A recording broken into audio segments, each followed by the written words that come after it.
नमस्कार। UGC net 2024 का notification release हो गया है।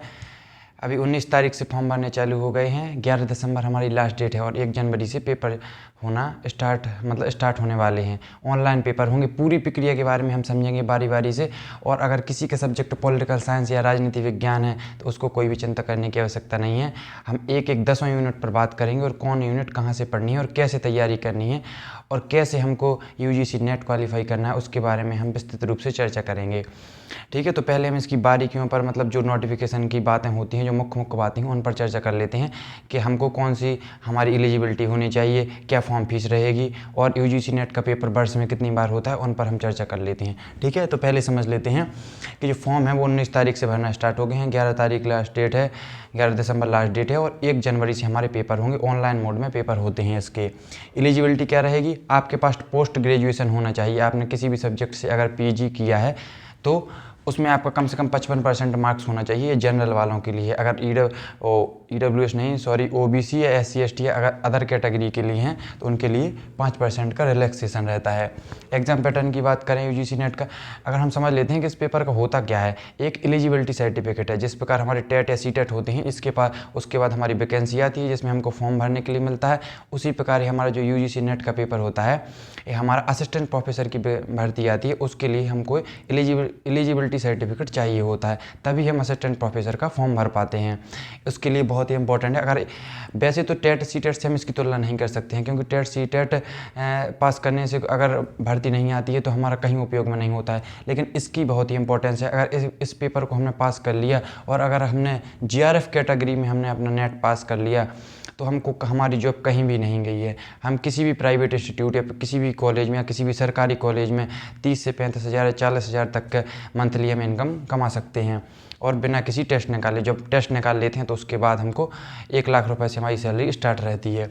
ठीक है, तो हम समझ लेते हैं इसका एग्जाम पैटर्न क्या रहता है। अब नेट की बात कर रहे हैं और असिस्टेंट प्रोफेसर की जब भर्ती आती है, और एक बात और समझ लें कि जो यूजीसी नेट का पेपर होता है ये सभी स्टेट के लिए मान्य होता है। जैसे टेट होता है, जो स्टेट का टेट होता है वो अपने स्टेट के लिए मान्य होता है, लेकिन जो सीटेट होता है वो सभी स्टेट के लिए मान्य होता है। उसी प्रकार यूजीसी नेट है वो सभी स्टेट के लिए मान्य होता है। सीटेट सीटेट तो ऐसा होता है कि किसी स्टेट में मान्य नहीं रहता है, पर लेकिन ये नेट है ये सभी स्टेट के लिए वैलिड रहता है। इसके एग्जाम पैटर्न की हम बात कर लेते हैं। इसके एग्जाम पैटर्न, इसमें 150 क्वेश्चन आते हैं और प्रत्येक क्वेश्चन 2 नंबर का रहता है। इसको 2 भाग में बांट देते हैं, एक तो है 50 क्वेश्चन, एक है 100 क्वेश्चन। तो 50 क्वेश्चन रहते हैं हमारे, वो जनरल आते हैं। जनरल का हमने ये लिखा हुआ है सिलेबस के क्या कहा आता है, और हम इस पर भी बात करेंगे। और जो सब्जेक्ट होता है जिससे आपने पोस्ट ग्रेजुएशन की है, जिस सब्जेक्ट से, उसी विषय के हमारे 100 क्वेश्चन आएंगे। जैसे अगर आपने राजनीति विज्ञान से अगर आपने की है या इतिहास से की है या भूगोल से की है तो उसी विषय के 100 क्वेश्चन आएंगे। और ये जनरल पार्ट है, सभी के लिए समान रहता है, किसी के लिए अलग नहीं रहता। आपने किसी भी कैटेगरी से की हो उसके लिए जनरल पार्ट तो आएगा ही आएगा। ठीक है, और इसमें कोई भी माइनस मार्किंग अभी तक नहीं है। माइनस मार्किंग अभी तक जुड़ी नहीं हुई है, अब बाद में जुड़ेगी तो हम जानकारी दे दी जाएगी। अब समझते हैं कि इसका रिजल्ट कैसे आता है। और इसमें 3 कैटेगरी बांट दी जाती हैं। एक तो होती है पीएचडी कैटेगरी, एक नेट कैटेगरी और एक जीआरएफ कैटेगरी।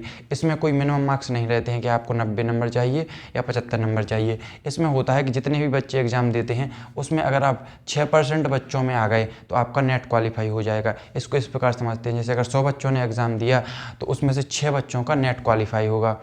और 10 से 12% बच्चों का इसी साल इंट्रोड्यूस हुई है ये पीएचडी की कैटेगरी। ये इसलिए होती है कि अगर कोई भी बच्चा पीएचडी करना चाहता है तो उसको उस यूनिवर्सिटी को अलग से एंट्रेंस एग्जाम ना कराना पड़े, इसलिए नेट के साथ में इसको जोड़ दिया गया है। अगर आपने ये पीएचडी कैटेगरी में अगर आपने पास किया है तो इसका इतना बेनिफिट होता है कि आपको सरकारी कॉलेज से पीएचडी करने के लिए मिल जाएगी। ठीक है, इसके लिए कोई भी एज लिमिट नहीं रहती है। लेकिन अगर जीआरएफ हो 1% बच्चों का होता है, ये बहुत ही इंपॉर्टेंट है। अगर ये आपने पास कर लिया तो आप किसी भी प्राइवेट इंस्टीट्यूट या सरकारी स्कूल में अतिथि के तौर पर आप एडहॉक के तौर पर पढ़ा सकते हैं और आपके 30-35 हज़ार कमा सकते हैं। जब आप जीआरएफ, इसको जूनियर रिसर्च फेलोशिप कहते हैं, अगर इस कैटेगरी में 1% बच्चों में आपका नाम आ जाता है तो आपको एक फेलोशिप मिलती है सरकार की तरफ से। अगर आप पीएचडी करते हैं तो इसके लिए आपको 35 हज़ार रुपये मंथली दिया जाता है। अगर 3 साल की होती है जीआरएफ और 2 साल अगर उसको आप एक्सटेंड करते हैं सीनियर रिसर्च फेलोशिप एसआरएफ जिसे कहते हैं, तो तब भी आपको कुल मिलाकर 5 साल तक पैसे सरकार के द्वारा दिए जाते हैं। और जब आप जीआरएफ एसआरएफ कर लेते हैं उसके बाद आप कहीं भी किसी भी विद्यालय प्राइवेट तौर पर तो पढ़ाई सकते हैं। और अगर अगर आप वैकेंसी निकलती है तो आपके चांस बहुत ही ज़्यादा हो जाते हैं। इसमें वैकेंसी भी 2 तरह से निकलती है, कुछ यूनिवर्सिटियों में निकलती है तो उसमें पीएचडी वाले बच्चों को उनमें प्राथमिकता दी जाती है, तो उसमें जीआरएफ वाले बच्चों का तुरंत हो जाता है। ठीक है, अभी हम नेट पर बात कर लेते हैं। इसकी फ़ीस की बात करें तो जनरल वालों के लिए फ़ीस बहुत ही ज़्यादा है, 1150 रुपये लगते हैं। ईडब्ल्यूएस या ओबीसी के लिए 600 रुपये और एससी एसटी के लिए 325 रुपये की फॉर्म फीस रहती है। ठीक है, अब हम समझते हैं कि इसका एग्ज़ाम पैटर्न क्या रहता है। देखो, पहले एक चीज़ और समझ लेते हैं कि असिस्टेंट प्रोफेसर की भर्ती किस प्रकार से निकलती है। इसको पास करने के बाद असिस्टेंट प्रोफेसर ही बनना है हमें, तो प्रोफेसर बनने के लिए भर्ती 2 प्रकार से निकलती हैं, कुछ कॉलेजों में निकलती हैं, कुछ यूनिवर्सिटियों में निकलती हैं। जो यूनिवर्सिटियों में भर्ती निकलती हैं उसमें एपीआई स्कोर मांगा जाता है। एपीआई स्कोर का मतलब होता है जैसे आपके ग्रेजुएशन के नंबर हो गए, पोस्ट ग्रेजुएशन के नंबर हो गए, आपने कोई रिसर्च पब्लिश किया, अखबार में कोई आपकी रिसर्च निकल गई तो उसके नंबर हो गए, आपकी पीएचडी के नंबर हो गए, आपने अगर जीआरएफ क्वालिफाई किया है तो उसके नंबर हो गए। इस प्रकार जोड़कर आपके 100 नंबर से आपका एक एपीआई स्कोर बना दिया जाता है और उसके बाद पर आपको सीधा इंटरव्यू के लिए बुला लिया जाता है यूनिवर्सिटियों में, और इंटरव्यू के बेस पर आपका सिलेक्शन कर लिया जाता है। लेकिन जो कॉलेजों में भर्ती निकलती है वो पूरे स्टेट में एक साथ भर्ती निकलती है और उसमें एपीआई स्कोर नहीं मांगा जाता है, उसमें मांगा जाता है आपका नेट क्वालिफाई होना चाहिए। इस कैटेगरी आपको 6% लोगों में होना चाहिए। अगर आप 6% इस पीएचडी कैटेगरी से नहीं, केवल नेट जीआरएफ है तब तो होंगे ही आप। 6% लोगों में अगर आप आ जाते हैं, आपका नेट क्वालिफाई है, तो आपको सीधा एक पेपर के माध्यम से और फिर उसके बाद इंटरव्यू के माध्यम से आपका सिलेक्शन होता है। मतलब कॉलेजों में जो भर्ती निकलती है उसकी प्रोसेस पेपर के माध्यम से होकर गुजरती है और फिर इंटरव्यू के माध्यम से गुजरती है। लेकिन जो यूनिवर्सिटियों में प्रोफेसर अगर बनते हैं तो उसके लिए आपको डायरेक्ट इंटरव्यू के लिए बुलाया जाता है, उसके लिए एपीआई स्कोर मांगा जाता है। आपको समझ में आ गया होगा। अब हम बात करेंगे इसके पेपर के बारे में। पॉलिटिकल साइंस पर हम ज़रूर चर्चा करेंगे। अगर किसी ने अगर एमए पॉलिटिकल साइंस की है, मेरा तो मानना है कि आपको एमए, अगर आपके पास एमएससी करने का टाइम नहीं है तो आपको एमए ज़रूर कर लेना चाहिए, जिसके बाद आप नेट का पेपर दे पाएंगे। ठीक है, तो पॉलिटिकल साइंस विषय पर हम चर्चा करेंगे। पहले समझ लेते हैं कि पेपर फर्स्ट जो जनरल सभी विषयों के लिए है उसमें कौन कौन से सब्जेक्ट आते हैं और हमको इसको तैयार कैसे करना है। जैसे इसमें एक आता है 5 क्वेश्चन आते हैं डीआई के। डीआई जिसको डाटा इंटरप्रिटेशन या मैथ बोलते हैं, इसको बोलते हैं ग्राफ वाले क्वेश्चन। ग्राफ वाले क्वेश्चन आते हैं, जैसे ग्राफ वाले क्वेश्चन आपने देखे होंगे एसएससी वगैरह में भी आते हैं, इस प्रकार के बने रहते हैं, पाई चार्ट टाइप के। इसमें डाटा दिया रहता है और इस पर बेस क्वेश्चन पूछे जाते हैं। इस प्रकार के 5 क्वेश्चन पूछे जाते हैं। अगर किसी की मैथ ठीक है तो उसमें उसको फ़ायदा हो जाता है, उसके 5 क्वेश्चन सीधे सही हो जाते हैं। लेकिन अच्छे लेवल के आते हैं, ऐसा नहीं है कि बिल्कुल सरल आते हों, अच्छे लेवल के क्वेश्चन आते हैं। अगर किसी की मैथ कमज़ोर है तो उसको करने में दिक्कत होती है। तो मैथ के डीआई होते हैं। आप किसी भी यूट्यूब पर वीडियो डाल के आप देख सकते हैं, 2-4 वीडियो देख लेंगे डीआई वाले, तो आपके 5 क्वेश्चन सही होने लगे। सीधे सीधे 5 क्वेश्चन ही होते हैं। और 5 क्वेश्चन आते हैं हमारे समझ पर आधारित। समझ मतलब होता है एक पैराग्राफ हिंदी का दिया हुआ रहता है, जैसे हिंदी, उसी में से हमको क्वेश्चन छांटने होते हैं। एक पैराग्राफ दिया होगा, उसी में से हमको क्वेश्चन छांटने होंगे। तो 5 क्वेश्चन ये हो गए और 5 क्वेश्चन ये हो गए, तो हमारे 10 क्वेश्चन बहुत ही आसानी से हमको बढ़त दे देते हैं। ये पूरा 50 क्वेश्चन का पेपर होता है और 100 नंबर का रहता है, 2 क्वेश्चन। तो 5 और 5 10 क्वेश्चन हो गए, मतलब 20 नंबर हमारे यहाँ से कंप्लीट हो गए। हम बात करते हैं पर्यावरण। तो पर्यावरण के भी आते हैं 4 से 5 क्वेश्चन। पर्यावरण में आते हैं जैसे ग्रीन हाउस प्रभाव हो गया, क्षोभ मंडल, समताप मंडल, ओजोन परत हो गई, विभिन्न प्रकार के प्रदूषण हो गए, इनके बारे में पूछा जाता है। तो हम किसी भी जनरल किताब से या 1-2 वीडियो से हम देख के, अगर हमने कहीं पढ़ा हो तो उससे नॉर्मली बहुत ही आसानी से, या हम एक काम करें कि पेपर फर्स्ट की एक बुक ले लें, कोई समराइज बुक ले लें, कोई भी बुक ले लें जो जिसमें पेपर फर्स्ट पूरा कंप्लीट दिया हुआ हो, उससे हम कंप्लीट थोड़ा थोड़ा पढ़ना है, बहुत ज़्यादा नहीं पढ़ना है। और इसके लिए एक यूट्यूब चैनल बना, एक केएस भरत चैनल है, उन्होंने बहुत ही सिस्टमेटिक ढंग से पढ़ाया है। यूट्यूब में उनकी फ्री क्लास डली हुई हैं, उनके माध्यम से हम इन सब्जेक्ट को कवर कर सकते हैं। तो पर्यावरण के क्वेश्चन हो गए। ठीक है, अब आता है रीजनिंग। कुछ क्वेश्चन रीजनिंग के आते हैं। रीजनिंग के क्वेश्चन, जैसे रीजनिंग हम पढ़ते हैं, कुछ क्वेश्चन 1-2 क्वेश्चन तो उससे आते हैं और कुछ क्वेश्चन अलग टाइप के आते हैं जो तर्क पर आधारित होते हैं, न्याय वाक्य टाइप के होते हैं, जिसमें कथन निष्कर्ष वाले वाक्य होते हैं, थोड़ी कठिन से रहते हैं। उनको पढ़ने के लिए हमको यूट्यूब की सहायता लेनी है। एक वीडियो हम देखेंगे किसी भी, हमको क्या करना है कि सिलेबस जो दिया हुआ है उसमें हमको देख लेना है कि रीजनिंग या तर्क निगमन वाक्य उसमें एज इट इज लाइन लिख के डाल देनी है, तो हमको समझने में आसानी होगी।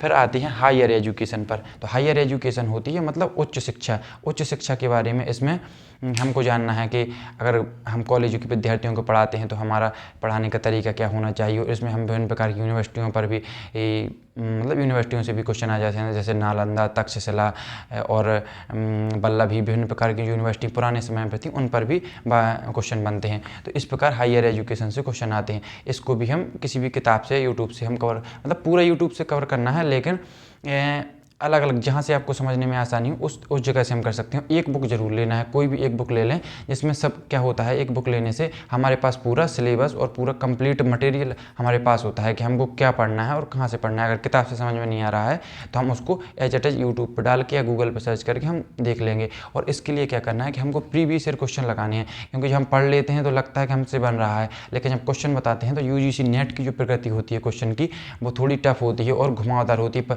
मतलब भाषा में ही उलझा दिया जाता है। इसलिए हमको प्रीवियस ईयर की प्रैक्टिस ज़्यादा से ज़्यादा करनी है। जितनी आप प्रैक्टिस करेंगे उतने आपके क्वेश्चन रहेंगे। इसमें पढ़ना बहुत कम पड़ता है और आपके 30 से 35 क्वेश्चन सही होने की संभावना रहती है। अगर 30 से 35 क्वेश्चन संभावना हो गए तो आपके 70 नंबर यहीं से कंप्लीट हो गए। ठीक है। अब होती हैं थोड़ी शोध, यही शोध भाग होते हैं कि रिसर्च में क्या करना चाहिए, रिसर्च की प्रकृति क्या होती है। तो इसमें रिसर्च के बारे में बताया गया। संचार मतलब कम्युनिकेशन स्किल कैसी होनी चाहिए। और इसमें कंप्यूटर के भी कुछ क्वेश्चन आते हैं, तो कंप्यूटर भी हमको थोड़ी थोड़ी पढ़ना है, बहुत गहराई से नहीं पढ़ना है। हमने एक चैनल बताया है के एस भरत के नाम से हमको यूट्यूब पर डाल देना है। तो कुमार भरत या के एस भरत या कुमार भरत के नाम से, तो उन्होंने बहुत ही सिस्टमेटिक ढंग से छोटी छोटी वीडियो बनाई है, उनका हम चैनल से कंप्लीट कर सकते हैं। और एक बुक जरूर लेनी है, तो एक बुक के माध्यम से हम इन टॉपिक को कंप्लीट कर लेते हैं। अब समझते हैं हम पॉलिटिकल साइंस। अगर किसी का विषय पॉलिटिकल साइंस या राजनीति विज्ञान है तो उनको किस प्रकार से तैयारी करनी है। तो इसमें क्या है कि पूरा अगर हम 10 यूनिट का पूरा अगर कंप्लीट सिलेबस ढूंढने चलें तो हमको बहुत ही दिक्कत होती है। और कंप्लीट करने में हमको, जैसे हम अपनी खुद की बताएं, खुद मैंने तैयारी की है तो कहाँ से की है, तो आपको भी समझ में आ जाएगा कि आपको किस तरह से तैयारी करनी है। पहले तो हमको अपने सामने एक सिलेबस रखना है, पूरा कंप्लीट सिलेबस रखते हैं 10 यूनिट का। इनमें टॉपिक वाइज भी अंदर दिया हुआ, क्या क्या दिया हुआ वो ही हमको देखना है। और एक दो पेज में लिख के रख लेना है कि हमको पढ़ना क्या क्या है। पहले हमें ये तो पता होना चाहिए कि हमें पढ़ना क्या है। फिर हम समझते हैं कि इसमें हमको और क्या क्या पढ़ना है, कि किस तरीके से हमको इसको पढ़ना है। जैसे हम यूनिट देखेंगे, इसमें आ जाए राजनीतिक सिद्धांत। सिद्धांत का मतलब होता है थ्योरी या प्रिंसिपल। तो जैसे इसमें आएंगे उदारवाद, समाजवाद, नारीवाद, स्वतंत्रता, संप्रभुता, न्याय, समानता। इनके बारे में मतलब जितने भी हमारे मतलब राजनीति के सिद्धांत हैं, जैसे उदारवाद हो गया, समाजवाद हो गया, समाज मतलब लोक कल्याणकारी राज्य क्या होते हैं, इनके बारे में तो पूरे हमको सिद्धांत, जैसे समानता का क्या सिद्धांत है, न्याय का क्या सिद्धांत है, तो इन सिद्धांतों के बारे में हमको पढ़ना है। तो राजनीतिक सिद्धांत हो गए, राजनीतिक विचारक, पाश्चात्य राजनीतिक विचार। देखो, अगर आपको राजनीतिक विज्ञान की थोड़ी समझ है, आपने BA MA में कुछ पढ़ी हुई है, तो आपको जैसे आप कंप्लीट कर सकते हैं जो हम बताएंगे। लेकिन अगर आपने कहीं से भी नहीं पढ़ा है, आप डायरेक्ट मतलब नए विद्यार्थी हैं, आपको उतनी ज़्यादा ज्ञान नहीं है, तो यहाँ पे तो आप एक किसी का कोर्स ले लें जिसको आपके, जैसे हम बताएं, एक डॉक्टर लक्ष्मी बेनीवाल सर हैं, ठीक है, वो बहुत ही अच्छा पढ़ाते हैं। अगर आपको उनका कोर्स समझ में आता है तो आप उनका कोर्स ले सकते हैं। बेनीवाल सर बहुत अच्छा पढ़ाते हैं, थोड़ी महंगा रहता है, लेकिन कभी कभी ऑफ़र में वो ऑफ़र भी आते रहते हैं। तो उसमें वैसे तो 14-15 हज़ार तक का रहता है, वैसे आपको 6-7 हज़ार का भी मिल जाता है ऑफ़र में आकर आप देखते हैं। तो हम समझते हैं कि इनको हम कैसे पढ़ना है। जैसे हमने कहाँ से तैयारी की, जैसे ये जो थे, हमने क्या किया कि उदारवाद था तो उदारवाद यूट्यूब पर डाल दिया कि उदारवाद क्या होता है, UGC नेट पीछे लगा दिया।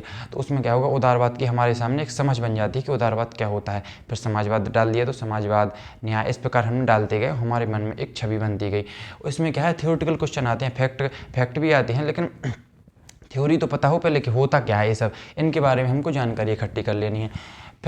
फिर आते हैं पाश्चात्य राजनीतिक विचारक। इसमें आएंगे हमारे प्लूटो, अरस्तु, बेंथम, GS मिल, मैकियावेली, मार्क्स और माओ भी आ जाते हैं।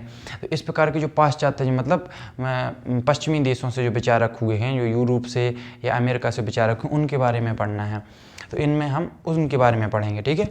फिर आते हैं भारतीय राजनीतिक विचारक। इसमें पढ़ेंगे हम जैसे महात्मा गांधी हो गए, राम मनोहर लोहिया हो गए, और एम.एन. रॉय हो गए।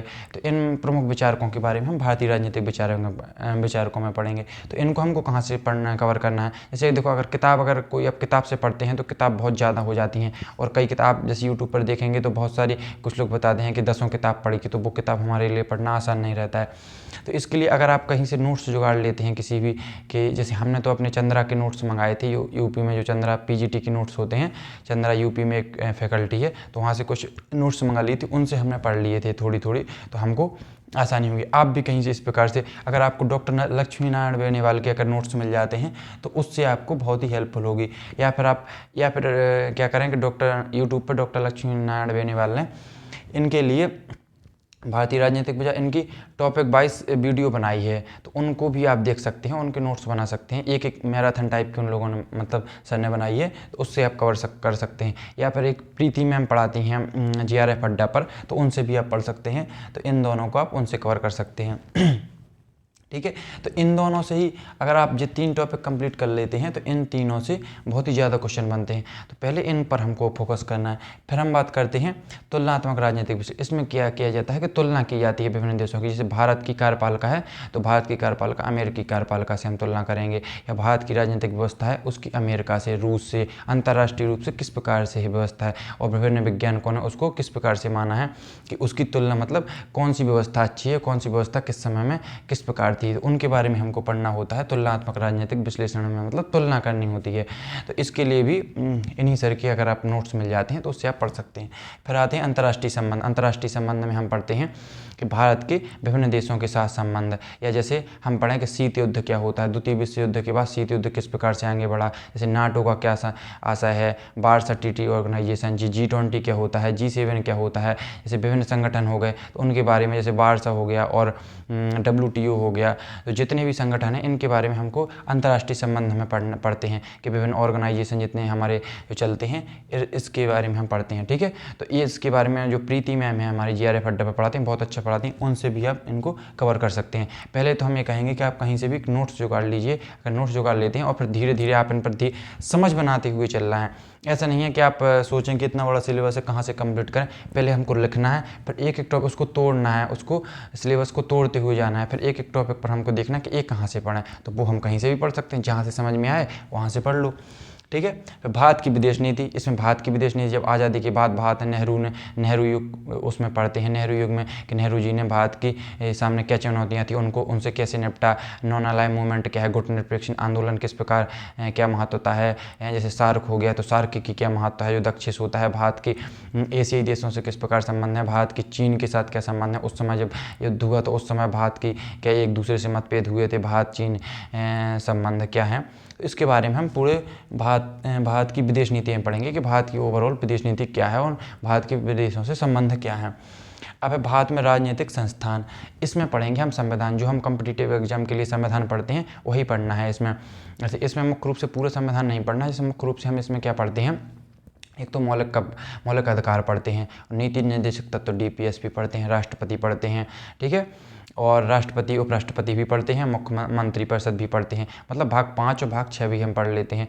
तो मुख्य जो भाग हैं उनको पढ़ना है। वैसे पूरा नहीं पूछा जाता लेकिन कहीं से ही पूछ लेते हैं, दिया तो सब कुछ है लेकिन जो सिलेबस में दिया हुआ रहता है उनके अकॉर्डिंग हमको पढ़ना है, तो हमको आसानी होगी, हमको ज़्यादा नहीं पढ़ना पड़ता है। ठीक है, अब भारत में राजनीतिक प्रक्रिया, मतलब इसमें भारत की जो राजनीति है उसके बारे में इसमें क्वेश्चन बनते हैं। जैसे कौन कौन से राजनीतिक दल हैं, उनके क्या चुनाव चिन्ह हैं, उनकी किस वर्ष स्थापना हुई थी, और भारत में जो क्षेत्रीय दल हैं उनकी क्या भूमिका रहती है, भारत के चुनाव को किस प्रकार प्रभावित करते हैं, तो इनके बारे में हम पढ़ेंगे। भारत में राजनीतिक प्रक्रिया जो 8, 9 और 10 यूनिट हैं, बहुत ही छोटी छोटी यूनिट हैं, इनके बारे में इनके बारे में क्या करेंगे, हम एक किताब लेंगे। एक तो होती है, या तो हम एक दृष्टि की किताब आती है वो ले लेंगे, पूरी ओवरऑल आती है उसमें राजनीतिक विज्ञान की दृष्टि की है, या फिर एक आती है राजेश मिश्रा की बुक, तो वो बुक ले लेंगे। तो उस बुक की सहायता से उसमें पूरी यूनिट दी रहेंगी, और उस बुक की सहायता से आपको टॉपिक ढूंढने में दिक्कत नहीं होगी। आप किसी भी टॉपिक को देख लेंगे, हमको ये पढ़ना है, ठीक है, वैसे आपको दिक्कत होती है।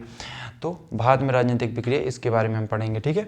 और इसमें हम थोड़ी अर्थव्यवस्था के बारे में भी पढ़ लेते हैं कि भारत की अर्थव्यवस्था किस प्रकार है, कि जैसे भारत में जो क्या बोलते शेयर मार्केट, शेयर बाज़ार स्थापित हुए उस समय मतलब भारत की अर्थव्यवस्था कैसी थी और किस प्रकार उन लोगों ने भारत की अर्थव्यवस्था को आगे बढ़ाया, या जो क्या बोलते हैं उसको पंचवर्षीय योजनाएं चली, तो उनके बारे में भी हम इसमें पढ़ेंगे। ठीक है। अब लोक प्रशासन, इसको बोलते हैं पब्लिक एडमिनिस्ट्रेशन। पहले इसको राजनीति विज्ञान से अलग पढ़ा जाता था, मतलब पहले इसको साथ में पढ़ा जाता था, अब इसको अलग विषय के रूप में मान्यता मिल गई है। तो उसी के इतिहास के बारे में पढ़ना है कि कैसे पब्लिक एडमिनिस्ट्रेशन अलग हुआ फिर साथ में हुआ, तो विभिन्न मनोवैज्ञानिकों ने इसे किस प्रकार से माना है कि लोक प्रशासन किस प्रकार से होना चाहिए, मतलब प्रशासन अगर समाज में एक प्रशासन होता है तो किस प्रकार हो, प्रशासन की क्या भूमिका रहती है, उसके बारे में हम पढ़ते हैं। ठीक है। और भारत में शासन और सार्वजनिक नीति, इसके बारे में हम पढ़ते हैं। भारत में जैसे गुड गवर्नेंस हो गए, विभिन्न प्रकार की नीतियाँ जो भारत सरकार चलाती हैं, तो उनके बारे में पढ़ते हैं। तो हम समझते हैं कि इसको हमको कंप्लीट कैसे करना है। एक तो अगर डॉक्टर लक्ष्मी नारायण बेनीवाल के आपको नोट्स मिल जाए, एक आपको दृष्टि की किताब या राजेश मिश्रा की किताब, ये दो किताबों में से एक किताब कोई ले लेनी है, ये तो ले ही लेनी है, क्योंकि इससे क्या होता है, एक किताब जब आपके पास रहती है तो आपको टॉपिक ढूंढने में आसानी होती है।